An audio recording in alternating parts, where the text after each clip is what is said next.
In a previous video, I showed you how to create a sequence 1 through 10 and randomize it just by going up to data and randomize range and selecting this sequence. But what if we have a very long sequence that we don't want to have to drag through and get the entire sequence by hand? I showed you sort of how to just highlight that. But let's create a new sequence equals sequence, and let's make this 500 rows, columns 1, start 1, and step 1. So that's going to be a list of 1 through 500. We get to the bottom down here, 500. So how do we select that? We don't want to have to drag our cursor. That's going to take a while, right?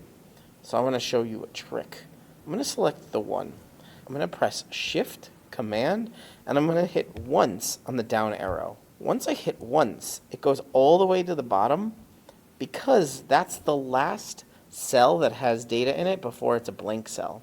Now I have 1 through 500 all highlighted, so I can do Command C or right click copy. Now I can do right click paste special values only, and that will replace this formula with just the values. I can also just press Command and hit the down arrow to go to the bottom, and I'm going to delete 501 on all of the rows below it by doing Shift Command down arrow.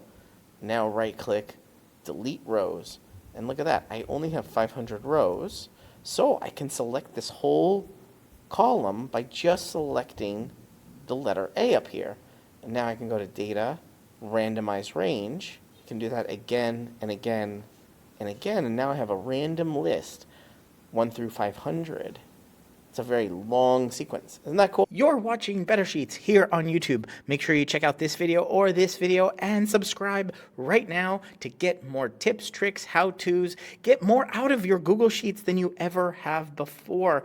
I'm excited to be making a ton more videos here. Ask me questions down in the comments and I will answer them in future videos. But for right now, right here, one of these videos is going to be your next Google Sheet.